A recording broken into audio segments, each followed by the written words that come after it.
Nangbu taramna okjabaga loinana banthoi mangang nei koknono khurumjari ngasi sumahausaagumna nungairaba phunga wari ama puduna lakjari wari asibu thabirakpana maibak bichanu thaina mamangai matam amada khul amada sanare kaubi leisabi macha ama leirami sanare yengbada yamna chammi adubu mahaki angakpa matik mayai amadi leirami madudi atai kari sunatlamde mahaki mamangda ukiba pumbasi taibangda hehek thoklami aduna mama apana sanare bu yari makai atopaga loina tinabada wa nganganu haina chairami thagoina aidi ba pelabani masigi angangsi atopada magi mamangdo tamluno hairaba maktada mi hekta tamdana leirami asi haiduna thagoidu majanpi sanaregi maramda atopana hanglakpa aduda sauna isau langduna thabak tawram thoibana hai mama kari tawrage nangna adu kan isau langlibo ho karigi oini nasanupi machin yawbi se mi da magi mamangdo wari saram lamale ise tombina makhoi thangnabagi ta khambado nasanupi na sina urami haibaga nongan baga leitre kamdawribano haina hanglei asi haiduna thagoidu machindo kabok pokpadawna pareng ngang ami adu tabada thoibado sor sangna hondok jarami aduga upai leita magi napina ngangliba ado taningdrasa adum tarami thagoi su ngang biya ba nganglaga waramale tamina leikhiram natte ma bu kaida leikhige aina thabak halakpadagi ujine kaida leiruni ge magi hangoi manba thembung haiduga haina huran ba chatlamni ai bu masibu karamna nganglaga dabano khangjeni mana tawthorapasima mathong lai ma chada bangta karaidagi mathong chani haige mapa nap chadabagi majani dana mama nang sadano de haini nasanupi sei nang isu nasani masei kaudaba phaiko asi haiduna matai manawdo machanupi do nang lawbagi natai chadri bani haina yetnarami asomdana sanarei do makhoi khul adugi mathong chadaba thimbung aduga loinana mi leitaba imung ama khalaga haina huran dawgi tawram thembung aduda paliba hainawdo adu helu asiro hoine adu helu thembung sanare ni helu hairiba hainawdo heke tawringaida yum adugi yumbu thoglami hai napa thangdaba kanano hainaw helido leira mukhangani thembung nang lehoro ai chile asi haiduna sanare du hanna yenglam dabida chen khirami thembung na uthaktagi ngai kho haiduna lawraga lehawram hai thembung nang oire hainaw he hurandi se ngasidi nongai neba yam thuna kumtharau abo aidi ngasida ise sanaraina he o haibagi hekpane aidi amukta abo khogi heisi hekte abo kumnaglasu abuk changkharkandu kumlake asi haiduna thembungdu hainaw adu chena konduna leirami nangna aina phasana hairingai sida kumtharau adu natrabadi nate kya charoi abo ai matungda hainaw amuk khana huran jaroi ai bungakpiyo matungda asigumba thabakse tawrano abokna karisu tawroi kumtharaklo thembung ahalladuna karisu tawroi haiba aduda tapna kumtharami aduba thembungna leimai hek yawrakpaga ahal aduna thembunggi mananganda kubangna phak tharami napa thangdaba matungda suna tawnu abo ai matungda tawjaroi asi haiduna thembungdo ahal aduna phuriba adudagi nanthoklaga chen khirami ahal adu suleplaga chairaga lehawrami numit adudagi numidangi matamda sanari tumlambadagi khomlen manglan cha ama manglaklami mahaki mang aduda makhoigi thangnabagi makhura chawbasu umangda khoi lokpani haina chatlami matamda chawbado kurak amana chiklami madugi matung ikoidana chawbado ana layong khangdana naraga sikhirami madu ubada sanari du khangduna afing afai oina makeup thoraklami hosiki mangdubu kari mangnone maduna karigumba asengba thoraklabadi indondi macha mayamsiga uthokna waranida asikhana sanare mamai mamita kari bo humang marik mayamdo makuna tapna taithoklam mathangi namita chawbado umangda khoilokpani haina thoglaklam madu ubada sanari du pakhatba poklami aduna chawbado khamdaba yade haina khalami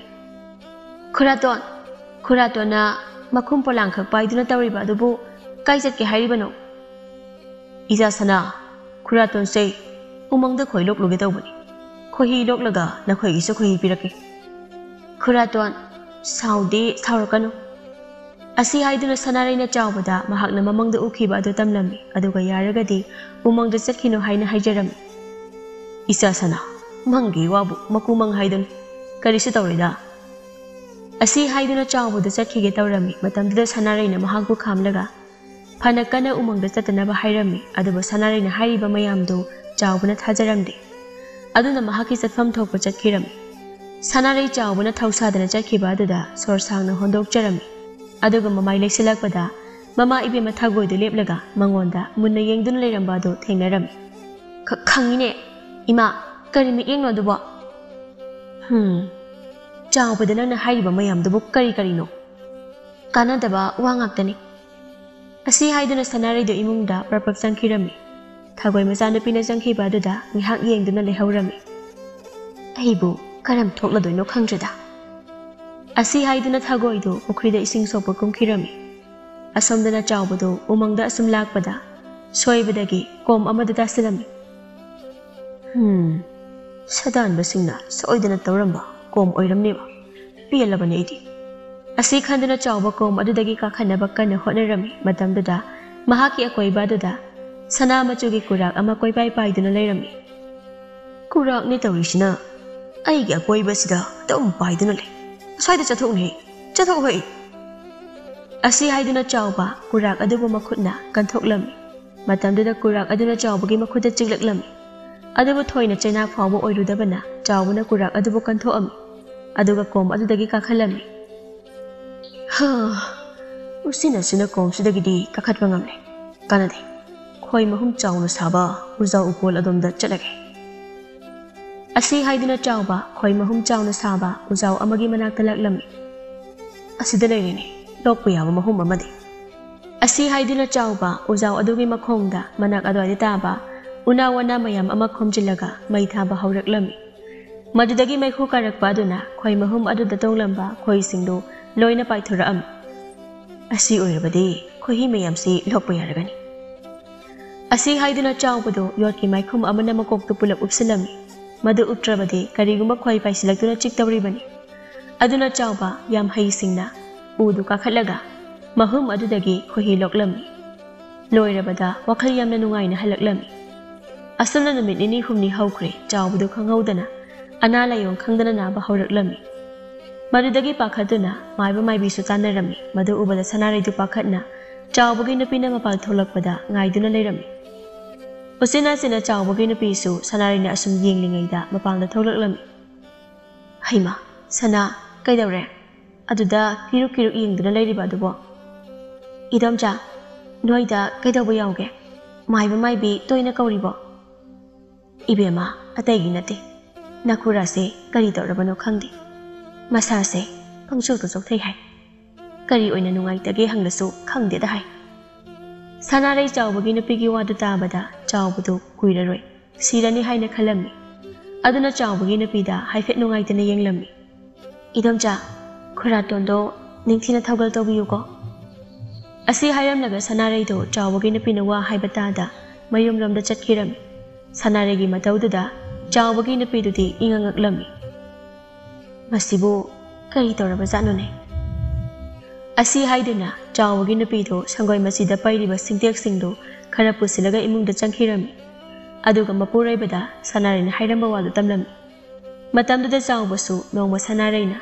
महाकना खोइलोकपा चलमदाइदा हाइखिबा वासिंगदो निंसिंगलक्तुना मागी नुपिदा तमलमी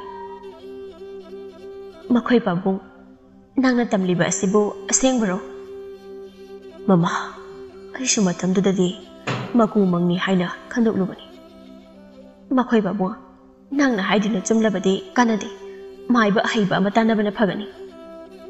असी हाइदिना चावबगी नुपिना मपुंग मपासिंगदा माइबा अहैबा थिरउ हाइना पाउ चेंदुना माइबा अहैबा कयाना चावबगी मसादो येंगलमी अदुबु माइबा अमतना चावबगी मसादो असिमने हाइना हाइबदि ngamlamde कनागी अहिना तानदबा माइबा अमत लेइजे तौरिबसे मखोइ बाबुंगी मसासिना फगतबा कौबो लेइते मदुगी महुत Nongma नोंगमगी assume assume सोक्सिलक्ले तौरिसे करिनो अहिना तौदोइसिबो असी खना चावबगी नुपिदो मपुरोइबगी खनबदा अवाबा हाइदो ओइरमी asum haukhibana chawbagi masadu ana layo khangdana leikhiramde asomda oiriba matawda sanaraidu wakhal yamna nungai jaramde aduna mapal ipal thoktabida mayumdagi hendoktabi leiram mama handak na sa nupina mapal ipal thoktabida kaadagi hendoktabi leiriba sibu kari tawre haibage khangjade daisu kari tawre haina hanglasu kashi tawde haina adum khami karino amadi soidana tawramni kari tawre haina themlaga amukta hangu hoi hoi ei hanglagi asi haiduna thagoidu machanupigi kaduda changlaklammi matamduda sanaraidu mondu kangthonda ngakhatlaga ngaraga manglaga famlaga leiribado thengnarammi achagi mataw aduda thagoidu machanupigi nakanda tapna phamtharammi imagi bema nangbu kaidawrage handak nangna mapal ipal thoktabi kaadagi hendoktana leiriba sibu kari tawrage ima ai kaisu tawdeba ai itomta ngakta lege amta thokraba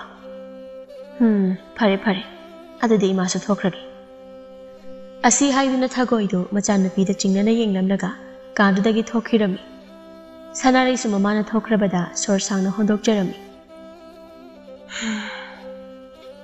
ima nachai gi laibak sibu phai haidera phatte haidera haifam khangre aigi wase tabirabadi mayamse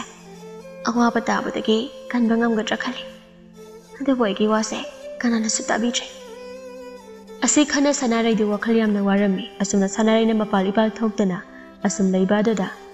mama mapana themduna kari tawre haina hanglam ahan badadi sanarai du mama mapada wado haidoklamde adubu mama mapana themanbadagi asenglo adu haidoklammi ipagi thoibi adugi oire isana kadagi hendoktribase madudi isagi naralsu natana siwa haibasidi ahan akongi wani matam nabu yoruklabadi laina phawba kanba ngamde hairibani maduda thoina khanjilu adubu paba atei oirabadi karisu khaloidabani adubu paba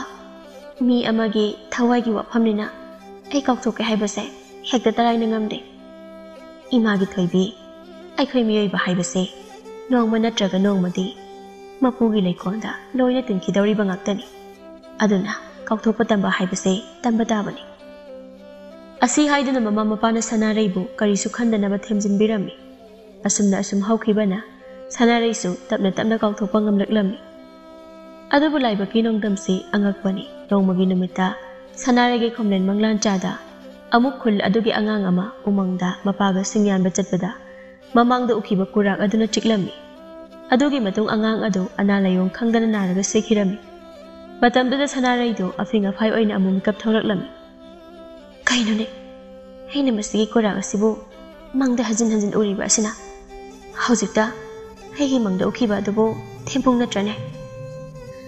asikhana sanarai mamai mamida pakliba humang irik singdu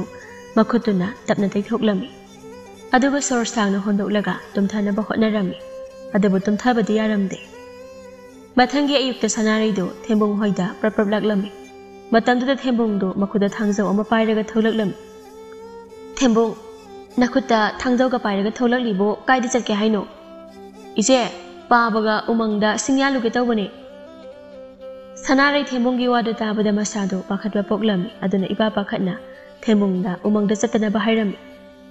ije nangbu kaidawrage aina umangda chatne hairaga adu pakhatliduna karigino thembung nangnade aina hairi wase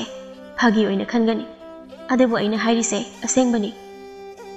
asi haiduna sanarai mahaki mamang adu tamlami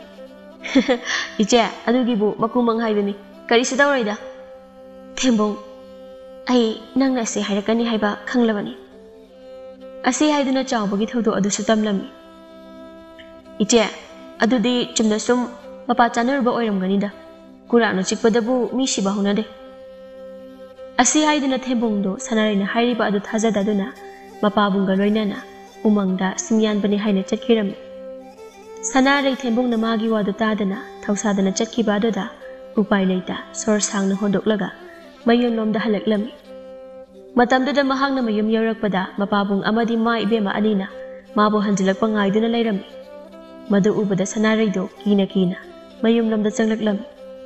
nate nang bayu anganba asida lamtu ꯀꯣꯜꯂꯤ ꯂꯣꯏꯁꯤꯟꯒꯦ ꯍꯥꯏꯗꯗꯅ ꯀꯔꯥꯏꯗꯅꯣ ꯍꯥꯏꯕꯅꯤ ꯅꯪꯅ ꯆꯠꯂꯨꯔꯤꯕ ꯑꯁꯤꯕꯣ?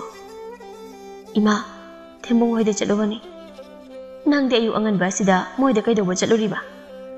ꯁꯅꯥꯔꯩ ꯃꯃꯥꯒꯤ ꯋꯥꯗꯨ ꯇꯥꯕꯗ ꯇꯞꯅ ꯃꯍꯥꯛꯀꯤ ꯃꯃꯪꯗ ꯎꯔꯝꯕ ꯑꯗꯨ ꯇꯝꯂꯝꯃꯤ꯫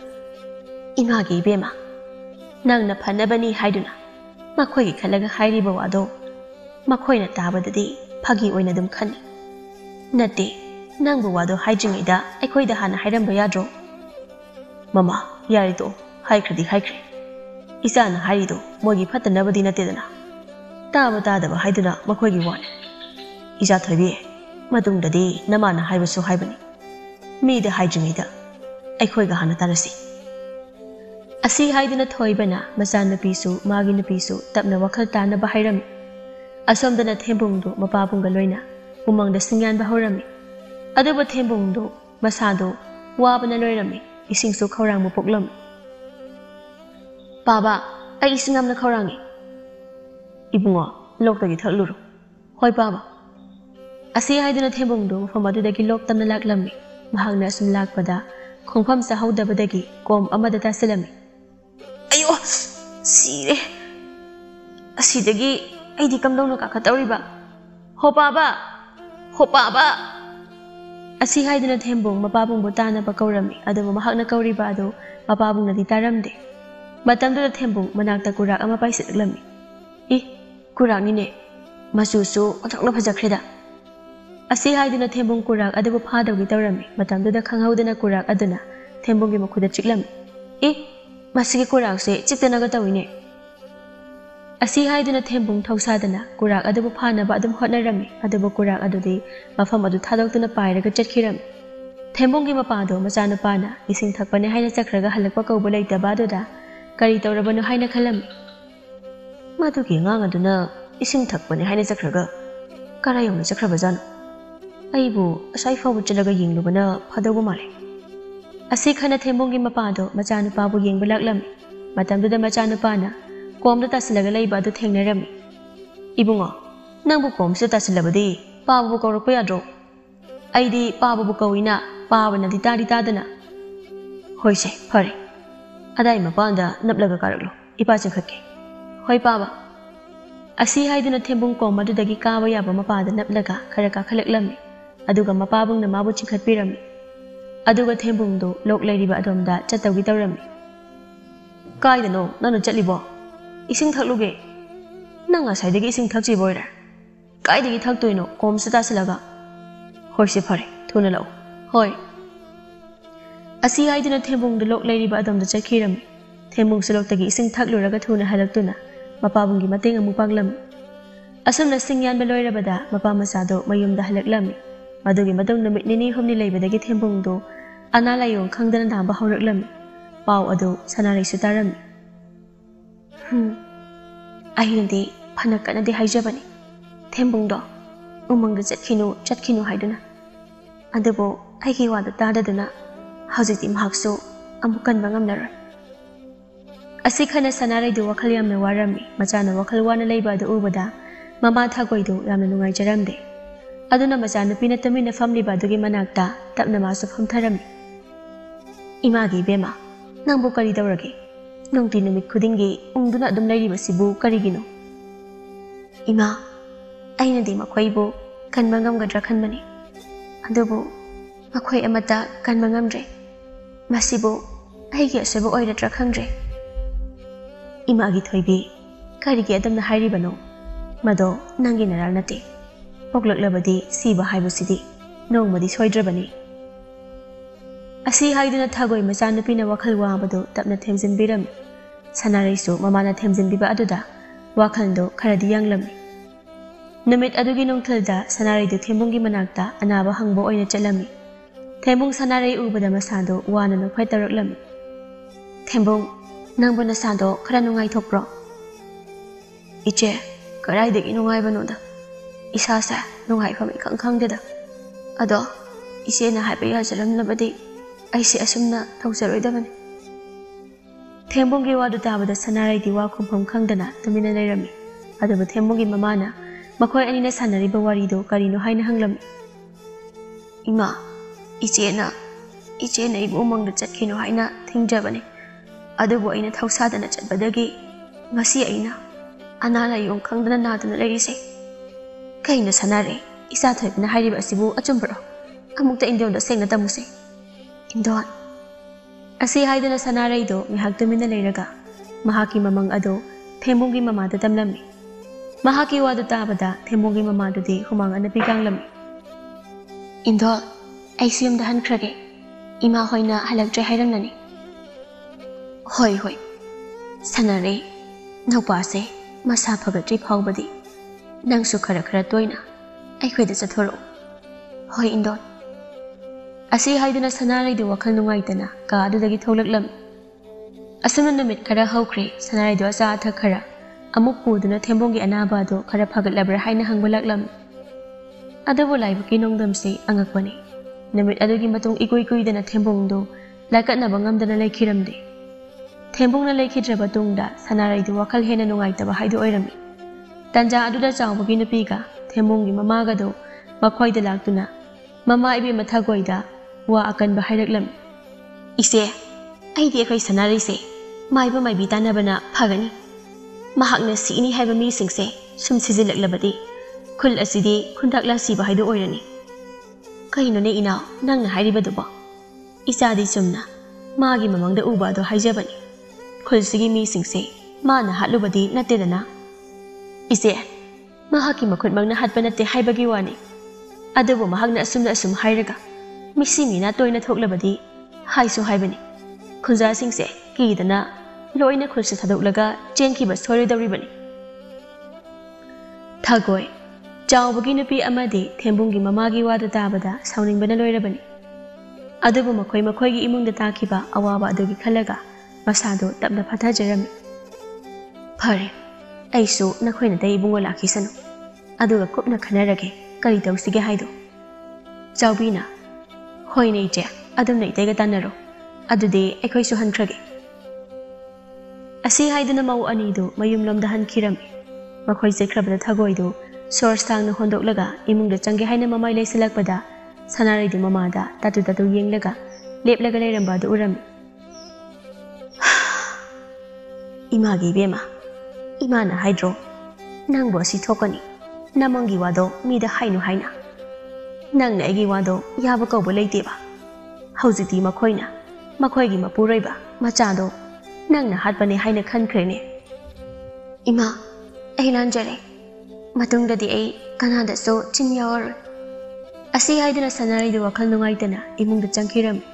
thagoi machagi honglakliba matausida wakhaldadi yamna nungaitaba haidu oirabani adubu karidi upai le thokliba thodokसिंसिदा haina khalami asomdana sanari du magi kada changlaklaga thamung masi aduda tumina famtharami makhoina haigumladana makhoina siriba adubu aina thokhanba oira jala aigi mangdadi makhoina sibagi maramse kurak aduna oibagum tawi kanade ai hayengmak umangda chatuna mangda ukhiba mafhamadada kurak adubu thiraga yenglake asi khana sanare hayengmak umangda chatlage haina leplami nakal amaromdana thoibana thabak chatluraga mayum hek yaurakpaga thagoina chawbagi nupi amadi thembungi mamana hairamba wasingda tamlam mama makhoina hairibu wado taba yaba wanate makhoigi imungi mi khaidubu phana bai chanupina hairubani adubu makhoina laujadabagi awapumda tabani aduga ichanupina makhoibu hatbani haibadudi taba yaba wanate makhoi pabung amukta phingat bikhinu migi machindi aikhoina niluba ngama nate adugi saruk ichanupi se maiba maibi tanabana pharoidro asi haiduna thagoina mapuroi babu tapna themjinduna machanupibu maiba maibi tana sira haina wa hudoklami thoibu sumunna khantaraba tungda maduna phani haina khalami mathangi numita sanaraidu ayuki thabai inkhang loiramlaga kanada so hairamdana umangda tumina laklam aigi mangdadi asi lambi sida chatlaga koma du tabani asida hekta chatlage asi haiduna sanare kom aduna leiba lambi adomda laklami mahagna asum lakpada khanghaudana kom amada tasilami ayo ima asi haiduna sanare kom manungduda hawgatlaga masadu sokpra haini yengjarami aduga mafi maroldo kanthoklam asigi kom sida hekta sinbagani kurak ama hek pairak libado Sanarayna asi khanduna leiringaida kurak ama pairaklam. Kurakna Sanaraygi akoiba aduda koipai paiduna leiram. Sanaray madu ubada kurak aduna masada thengdanaba kana hotnaram. Adubu kurak adusu magi masada tongnaba kana hotnaram. Kari kurak no nisibo talasu chatini. Asi haiduna Sanaray kurak adubu ngamjabi thaduna tanthoknaba hotnaram. Matamduda karomdagino khanghaudana uri amana ko manungda leiriba Sanaraydo chingkhalaklam. Madu ubada Sanaraydi angakpa haidu oiram. Kaino aina uri ba sibo asi khana Sanaray uri aduda ngakna yenglami adubu uri adudi Sanaray bu kom adudagi chingkhalaga magi hanagi ujaw amada hanjinduna yesam khiram. Madu ubada Sanaray do kina yengduna leirami matamduda Sanaray do ising khawrang bu phauraklam. Ising khawrang bana saloire manak swaida loka chemba jala amtabu yengkhige. Asi haiduna Sanaray manak adawaida lok leibra haina yenglaklami. Mahagna sumlakpada ising sienbagi makhondo taraklam. Swaida lok amadi leiba mali asidagi hikta thapa haiduni. Asi haiduna Sanaray lok adugi manak tamna laklami lok adugi aruba ising icheldo ubada Sanaray harauna lok adugi ising do thakke tawrami adubu ising adu hek thenge tawbada ising adu thenglunu. Sanaray khonjel adu tabada ingangakna mamai leithoktuna yenglaklami. Matamdada masak khangdaba nupa ama leptuna leirami. Madu ubada Sanaray ingangakna nupa aduda haiphet yenglam. Ibung kaigino ising asibu thengano haribade ataygi nateda asigi loki ising se huchen mane. Ibung de mataw karamna ising se huchele khangliba aisu hana khangde madu bai kai khulgi mi kai umangsi da chatluba khuding halaklaga analayung khangduna naraga higasiki. Asi haiduna thawbana makhoi khulgi mi kai umangda chatluraga naraga sikhibadugi maramda wari liram. Madu tabada Sanaray su mahagi pukningda jingnaba kharadi poklam. Khulgi mi kaina toina analayung khangdana siba aduda karidagino haina thijinbada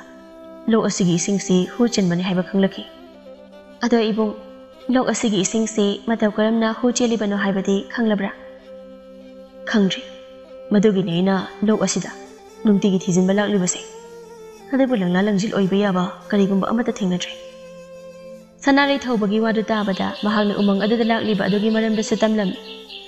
Sanarayna kurak ama palakpada thawbana wadu thatlami. Aikhoi ipuna haibada kurak adudi umang asigi lairembini hai. Madubu thengnarabadi lok asigi isingsina hucheliba asigi maram khangba ngamgani hainasu haikibani. Sanaray thawbagi wadu tabada angakpa haidu oirami. Mahagna khaluriba aduga loina onaba haidu oirami. Aduna wangang bu phawba ngamda tumina laikhiram. Thawba Sanarayna wala ngangdana tumina laikhiba aduda kaidawre haina hanglaklam. Sanaray thawbagi wadu tabada kaisu tawde haibagum mangakdo hairaklam. Ibung kurak adugi leifam khange ai asengbro nangna haribadubo. Thawbagi wadu tabada hoi haibagum mangakdo namlam. Adudi cha hujima kurak adugi leifam do taklo mafam aduda chalusi. Hoi lao ibung aigi tung ilao. Asi haiduna Sanaray du mang thana kom adu tamna chatpa hauram. Thawbasu Sanaraygi tungda karisu haiduna inaram asumna makhoi anindu kom adugi manakta yoraklam. Ichal asidabu kurak adubu laigadrane. Ibung ngasaidasu mafam asidani aina kurak adu thengnaba. Asi haiduna Sanaray du akoiba aduda koileiduna yenglami tanjaduda kurak adu su pairaklam. Aduga Sanaraygi akoibada koipai paiduna leirami. Madu ubada thawbadi kurak aduda onsilaga hurukuda kulaga khurumlam. Tanjaduda khanghauduna kurak adudagi mangal ama phuruklaklaga khudak aduda lairembi ama onthora'am. Lairembi nanaygi ayon anan kibik ngapiyo. Asi haiduna Sanaray su khuruk khudak kulaga lairembi adubu khurumduna leirami. Madu ubada lairembi adudi momon noglaklam. Yari yari nakhoi animak hawgalo. Lairembi aduna hawgalo hairabada Sanarayga thawbagado tapna hawgalam. Lairembi ima umang asida cheliba lok asi mataw karamna hu cheliba aduga masi kamdongna kokane haibado amungta takpiyo. Ipari ibungo lok ase maruda thawan misak kelakpagi mathita sankiduna ising ase hu chelakpani. Imom ibema nahaki khomlen mangla zadasu ꯑꯩꯅ ꯂꯥꯛꯇꯨꯅ ꯀꯌꯥꯔꯛ ꯇꯥꯛꯄꯅꯤ ꯑꯗꯨꯕꯨ ꯅꯪꯗꯤ ꯈꯪꯕ ꯀꯧꯕ ꯂꯩꯈꯤꯗꯦ ꯐꯔꯦ ꯑꯗꯣ ꯑꯩ ꯋꯥ ꯍꯥꯏꯒꯦ ꯂꯣꯛ ꯑꯁꯤ ꯃꯔꯨꯗꯨꯒꯤ ꯑꯀꯣꯏꯕꯗ ꯁꯣꯏꯖꯥꯛ ꯄꯥꯝꯕꯤ ꯀꯌꯥ ꯊꯥꯖꯤꯜꯂꯨ ꯑꯗꯨ ꯑꯣꯏꯔꯕꯗꯤ ꯍꯨꯁꯤꯡꯗꯣ ꯁꯦꯡꯗꯣꯛꯄ ꯉꯝꯈꯤꯅꯤ ꯑꯁꯤ ꯍꯥꯏꯔꯝꯂꯒ ꯂꯥꯏꯔꯦꯝꯕꯤ ꯑꯗꯨ ꯃꯥꯡꯈꯤꯔꯝꯃꯤ ꯑꯁꯨꯝ ꯇꯧꯅ ꯅꯨꯃꯤꯠ ꯑꯗꯨꯗꯒꯤ ꯂꯣꯛ ꯑꯗꯨꯒꯤ ꯃꯔꯨ ꯍꯧꯔꯛꯐꯝꯗ ꯁꯣꯏꯖꯥꯛ ꯄꯥꯝꯕꯤ ꯀꯌꯥ ꯊꯧꯕꯒ ꯁꯅꯥꯔꯩꯒꯅ ꯊꯥꯖꯤꯜꯂꯝꯃꯤ ꯑꯁꯨꯝ ꯇꯧꯅ ꯁꯣꯏꯖꯥꯛ ꯄꯥꯝꯕꯤ ꯀꯌꯥꯗꯨ ꯍꯧꯔꯛꯂꯕ ꯇꯨꯡꯗ ꯃꯈꯣꯏꯒꯤ ꯃꯔꯥ ꯑꯗꯨꯅ ꯂꯣꯛ ꯑꯗꯨꯒꯤ ꯏꯁꯤꯡꯗꯨ ꯇꯞꯅ ꯇꯞꯅ ꯁꯦꯡꯗꯣꯛꯂꯝꯃꯤ ꯃꯗꯨꯒꯤ ꯇꯨꯡꯗꯒꯤꯗꯤ ꯂꯣꯛ ꯑꯗꯨꯒꯤ ꯏꯁꯤꯡ ꯊꯛꯄꯗ ꯀꯅꯥꯁꯨ ꯑꯅꯥ ꯂꯥꯏꯌꯣꯡ ꯀꯥꯡꯅꯔꯝꯗꯦ ꯃꯌꯥꯝꯅ ꯀꯔꯤꯁꯨ ꯇꯧꯗꯕ ꯑꯗꯨꯗ ꯊꯧꯕꯒ ꯁꯅꯥꯔꯩꯒꯁꯨ ꯌꯥꯝꯅ ꯍꯔꯥꯎꯖꯔꯝꯃꯤ ꯃꯈꯣꯏ ꯑꯅꯤꯁꯨ ꯎꯃꯪ ꯑꯗꯨꯗ ꯊꯦꯡꯅꯈꯤꯕ ꯇꯨꯡꯗꯒꯤ ꯇꯣꯏꯅ ꯂꯣꯏꯅꯕꯗꯒꯤ ꯀꯥꯏꯅꯊꯪꯗꯗꯤ ꯂꯨꯍꯣꯡ ꯀꯩꯍꯣꯡꯗꯨꯅ ꯃꯆꯥ ꯃꯁꯨ ꯌꯥꯎꯗꯨꯅ ꯅꯨꯡꯉꯥꯏꯅ ꯄꯥꯟꯈꯤꯔꯝꯃꯤ